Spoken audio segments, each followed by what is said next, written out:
Welcome back to our study of the book of Philippians. We are looking this time at Philippians chapter 4, verses 2 and 3, where Paul addresses two women in the church, Euodia and Syntyche, who apparently are experiencing some kind of conflict, disagreement that Paul wants to see resolved. And so he addresses it in this letter and even asks a companion to help the women resolve their conflict. And so our focus in these verses is going to be to see what we can learn from the Apostle Paul about how to address conflict in our own lives and in the church. And Paul, of course, was no stranger to conflict. He embraced conflict when he was persecuting the church before he met Christ. And then after he met Jesus on the road to Damascus and became an apostle, conflict pursued him as he went from city to city preaching the gospel. He was at times imprisoned, at least once stoned and left for dead. He was run out of town. He was opposed. A riot broke out in Ephesus because of his preaching. So Paul experienced a lot of conflict, and not only conflict between believers and unbelievers, also he experienced conflict inside of the church and between brothers and sisters in Christ. Paul opposed Peter. Galatians 2 tells us when Peter was walking out of step with the gospel. Paul was at the Jerusalem Council in Acts chapter 15 when people were saying that Gentiles had to become Jews essentially in order to be saved. Paul had a falling out of sorts with his friend Barnabas, who he had traveled and planted churches with, when they had a disagreement about whether or not to take along Mark with them on one of their missionary journeys, because Mark had left them in the middle of one of their earlier journeys. And so Paul and Barnabas parted company over that. So Paul was not exempt from conflict. He experienced conflict in the church and among brothers and sisters in Christ. And so we want to learn from this apostle and man of God in this letter how to address conflict in our own lives and in the church. So what is he going to say about these two women? What is he going to advise them to do? Let's look at Philippians chapter 4, verses 2 and 3. He says, I entreat Euodia and I entreat Syntyche to agree in the Lord. Yes, I ask you also, true companion, help these women who have labored side by side with me in the gospel, together with Clement and the rest of my fellow workers, whose names are in the book of life. So notice the first thing that Paul does is he appeals to these women, and he does not command them. He could say, I order you as an apostle to agree and deal with this conflict, but he doesn't do that. He entreats them, he appeals to them. He exhorts them, he encourages them, he pleads with them. And we should think about the fact that it is often better to appeal to someone, even when we may have the authority or the right to tell them what to do. It is often better and more productive to appeal to them instead of commanding them. We see the same thing in Paul's little letter to Philemon when he was addressing the matter of Philemon's slave who had run away and apparently become a Christian while he was with the Apostle Paul, and now Paul is sending him back to Philemon. And Paul could command him, he talks about, to do the right thing, but instead he appeals to him. And that's what Paul does here as well. And it's good for us to think about that sometimes it's best to appeal rather than give a command. The second thing is that he encourages them to agree in the Lord, but we know from what Paul says elsewhere that he doesn't expect people to agree about everything, right? So he says, I entreat Euodia and I entreat Syntyche to agree in the Lord. And all throughout this letter, he has been encouraging the church in Philippi to be united. In chapter 1, verse 27, he says, let your manner of life be worthy of the gospel of Christ, so that whether I come and see you or am absent, I may hear of you that you are standing firm in one spirit, with one mind, striving side by side for the faith of the gospel. So I want to hear that you're united. I want to hear that you are on the same page and that you are engaged in the same pursuit, right? And that you are rallying around the gospel together.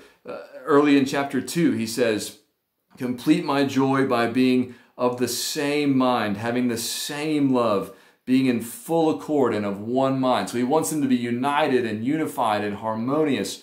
But he doesn't expect everybody to agree about everything. In fact, as recently as chapter 3 and verse 15, he said, let those of us who are mature think this way, and if in anything you think otherwise, God will reveal that also to you. So he's anticipating that not everybody's going to agree even with what he says as an apostle. And in Romans chapter 14, he addresses the fact that there are sort of two different groups in the church at Rome. Some who eat meat and some who eat only vegetables. Some who observe the Sabbath and maybe other special days, and some who treat all days the same. And he says, that's fine, just don't judge each other about that. Just, get on about your business, be fully convinced in your own mind, but it's not a big deal, so don't fight about it. So Paul doesn't expect believers to agree about everything all the time, but he does desire for them, as Jesus desired for us and prayed for us in John 17, he desires for us to be united, to be in harmony and fellowship, and to agree about all the most important things. And so if we taking in that whole context, I think we can say Paul is not concerned about some sort of minor disagreement that's not really disrupting their relationship. This must be something that is a sort of constant source of not only disagreement, but also disruption of their fellowship, and perhaps causing more disruption in the church outside of just these two ladies. We just don't know.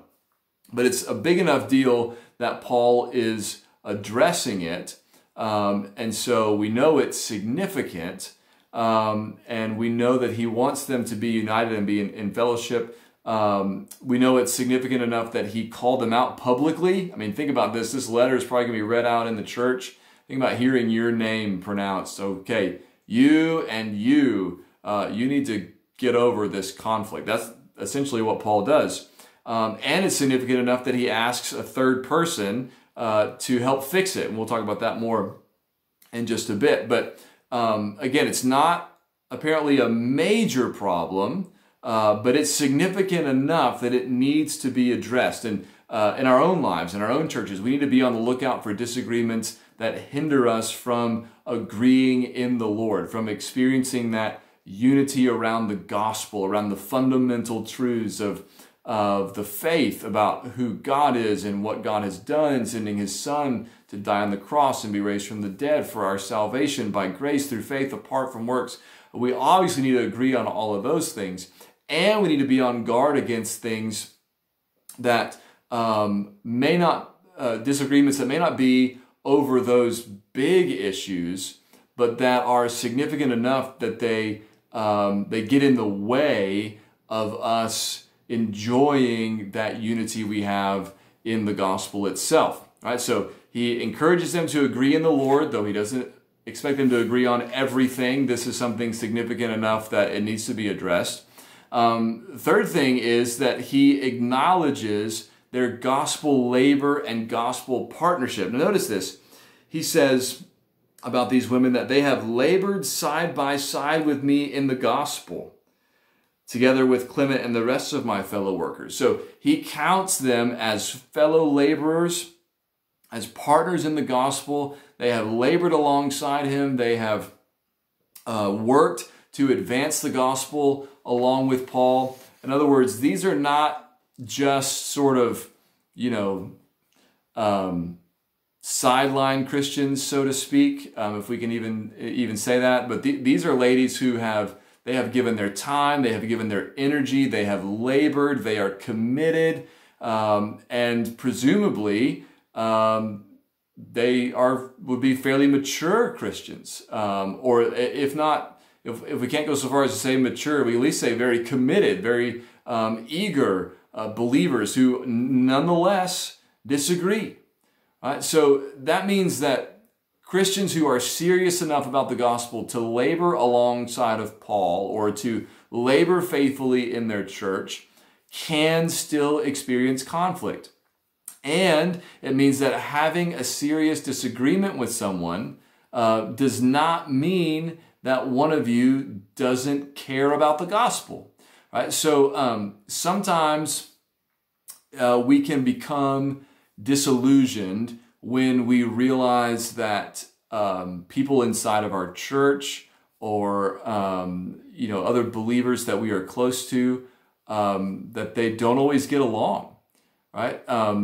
Maybe you, when you first became a Christian and you joined a church and everything was going well right at first, and then a couple of believers in your church or in your group or whatever got into a little tiff and it caused a problem, and you thought, what is happening? I thought Christians were supposed to agree on everything. I thought Christians were supposed to get along. I thought Christians were supposed to do this and do that.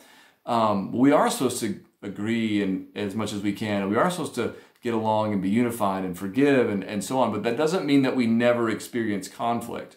And it doesn't mean that when we do experience conflict, that one of us, it must be because one of us is not a Christian or one of us is not really serious about the gospel. It's just that we're sinners and we get stuff wrong and we do stuff wrong, and sometimes we blow things out of proportion, and sometimes we are wrong about something serious, or sometimes we genuinely sin against one another or offend one another. And those things have to be resolved, and it doesn't always happen automatically. So don't let that catch you by surprise. Don't let that derail you. Paul dealt with this, right? And we're going to have to deal with it. Okay, so acknowledge that even people who are involved in serious gospel ministry might not always get along. Remember Paul and Barnabas. Remember Paul and Peter, right? Sometimes there's going to be conflict. Notice that Paul also confirms, this is the fourth thing, confirms that these ladies are Christians. He says there at the end of verse 3 that their names are in the book of life. They belong to the Lord. They are going to enter the new creation after Jesus' return. They are genuine believers. All right? Now, there are conflicts in the Bible and divisions in the Bible that prove that at least one party involved is not really saved. Okay, so that kind of thing does happen. For example, 1 John 2:19, John says, they went out from us, but they were not of us. For if they had been of us, they would have continued with us. But they went out that it might become plain that they all are not of us. So in other words, John is writing to a church that has split, and the faction that has left, John says the reason why they left is they weren't really of us in the first place. They weren't even really Christians in the first place. If they had been, they would have stayed with us. But they went out, they left, they split, that it might become plain, he says, that they all are not of us. Their split proved that they didn't really believe the gospel. And if you read the rest of 1 John, you can catch some of the things that they believed that were serious gospel issues. They didn't believe, if he's talking about the same people here as he's talking about in 1 John 4, they didn't believe that Jesus really came in the flesh, that he had a physical body, which rules out his incarnation, his death, and his resurrection. So there can be conflict that proves someone's not even a Christian, or a group of people are not even believers. But this is not one of those. There are also conflicts between genuine believers, faithful Christians, who, for whatever reason, get in a tiff or get upset at one another or offend one another or whatever. And that doesn't mean that one of them is not saved. It is possible, and something we have to watch out for, it is possible to get to a place where you think that someone who disagrees with you over something not essential is either not a Christian or not worthy to be a Christian leader. That's dangerous. And we have to be careful of not getting to a place where we think that everyone who disagrees with us shouldn't even be counted as a brother or shouldn't be allowed to be in leadership or something like that. There are cases where that is the way we should respond. Again, just like in First John 2, right? Sometimes the conflict that is erupting is evidence that someone's a false teacher or not really a Christian. But what we have to beware of is assuming that's the case in instances where there's no denial of gospel truths, or there's no breaking of fellowship over foundational biblical doctrines, but where we just don't get along, or we just don't agree, or we have a difference of opinion. And what we don't want to do is turn that into this huge thing where we start saying, well, I'm not even sure if you're saved, and I can't even believe anybody lets you lead anything inside the church or anything like that. These ladies had a real disagreement, significant enough that it had reached Paul's ears. He included it in a letter and addressed it publicly, and yet he didn't say, I can't believe I ever let those ladies work alongside of me. And he didn't say, one of you must just not even be a Christian. No, he said, these are faithful ladies. They have served in the gospel. They've been my partners, my co-laborers. Their names are in the book of life. They're Christian sisters. I want them to get along. So finally, what does he do? Number 5, he asks a third person to help them. Notice there in verse 3, he says, yes, I ask you also, true companion, or your translation might say, loyal Syzygus. That's just, are they going to think that word is a name, Syzygus, or are they going to translate it and use it as sort of like a reference for this person, a loyal companion or true companion? It means the same thing, right? Help these women who have labored side by side with me in the gospel and so on. So he calls for a third party to sort of act as a mediator, a helper, to get this problem resolved. And sometimes that's what we need. Sometimes we need a wise brother or sister when we're having a conflict with somebody else. Sometimes we need a brother or sister in Christ who's mature and loving and wise and helpful and faithful to come alongside of us and help us work toward reconciliation. Maybe you've been in a conflict like this before, where the two of you that are at loggerheads, you just can't see around whatever it is that has divided you. You can't figure out how to fix it. You can't seem to look past it. You can't seem to let go of whatever the issue is, and you don't know how to get back into fellowship and unity with one another. Sometimes it takes somebody else from outside to come in and start asking questions and start helping you see what the root issue is and helping you see how you can resolve it. Sometimes it takes a third person to get involved to help us, right? So people are going to have conflict. Christians are going to have conflict. That is to be expected. Relationships suffer because people sin. But the gospel, being a Christian, changes how we respond in those situations, or at least it should, right? We should not be content to let disunity go on.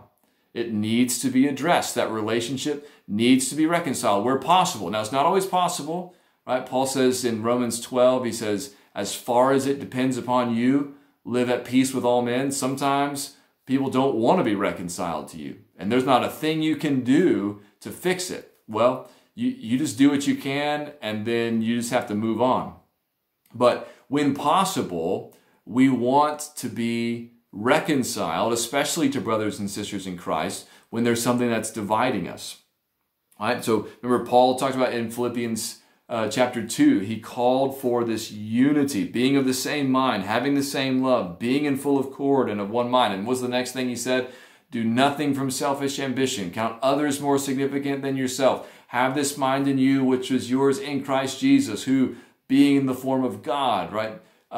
He became a man and he took on flesh and he became a servant and he humbled himself and became obedient even to the point of death. In other words, one of the things you're going to have to do to be unified is you're going to have to humble yourself. You're going to have to think of others. You're going to have to act like Christ.